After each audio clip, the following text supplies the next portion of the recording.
السلام علیکم۔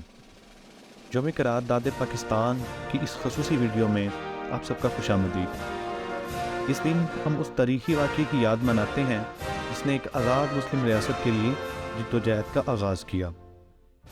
آج ہی کے دن یعنی 23 مارچ 1940 کو مسلم لیگ نے لاہور میں اپنا سالانہ اجلاس منعقد کیا، جس میں انہوں نے لاہور کی مشہور قرارداد منظور کی، جسے تاوقتیہ قرارداد لاہور اور بعد میں قرارداد پاکستان بھی کہا گیا، اور آج اسے قرارداد پاکستان کے نام سے ہی جانا جاتا ہے۔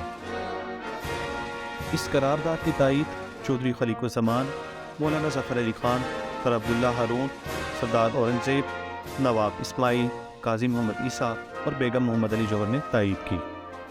اس قرارداد میں مختصراً کہا گیا تھا، کوئی بھی آئینی منصوبہ اس ملک میں قابل عمل اور مسلمانوں کے لیے قابل قبول نہیں ہوگا جب تک وہ مندرجہ ذیل بنیادی اصول پر وضع نہ کیا گیا ہو، یعنی جغرافیائی طور پر متصلہ علاقوں کی حد بندی ایسے خطوں کی شکل میں کی جائے کہ جن علاقوں میں مسلمانوں کی اکثریت ہے، مثلا ہندوستان کے شمال مغربی اور مشرقی حصے، ان کی تشکیل ایسی آزاد ریاستوں کی صورت میں کی جائے جس کی واحدتیں خود مختار اور مقتدر ہوں۔ نیز ان واحدتوں اور خطوں میں اقلیتوں کے مذہبی، ثقافتی، معاشی، سیاسی، انتظامی اور دیگر حقوق و مفادات کا مناسب، مؤثر اور حکمی تحفظ ان کے مشورے سے آئین میں صراحت کے ساتھ پیش کیا گیا ہو۔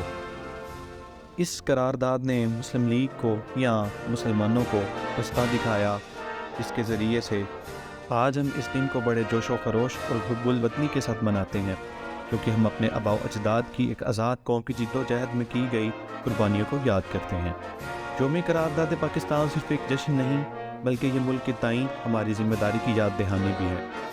ہمیں اپنے بانیوں کے خواب کی تکمیل اور پاکستان کو ایک خوشحال اور ترقی یافتہ ملک بنانے کے لیے کام کرنا چاہیے۔ پاکستان جو کہ متنوع ثقافتوں، زبانوں اور روایات کی سرزمین ہے، اور اس دن ہم اپنے بھرپور ورثے اور اتحاد کا جشن مناتے ہیں جو کہ ہمیں آپس میں باندھتا ہے۔ آج کے اس دن ہم اپنے ان بہادر سپاہیوں کو خصوصی خراج تحسین پیش کرتے ہیں جنہوں نے ہمارے ملک کے دفاع اور ہماری خود مختاری کے تحفظ میں اپنی جانوں کا نذرانہ پیش کیا۔ آج جب ہم یوم قرارداد پاکستان منا رہے ہیں تو آئیے ہم اپنے پیارے وطن کے لیے ایک عزم کی تجدید کرتے ہیں اور پاکستان کو ایک خوشحال اور ترقی یافتہ قوم بنانے کے لیے کام کریں گے۔ پاکستان زندہ باد۔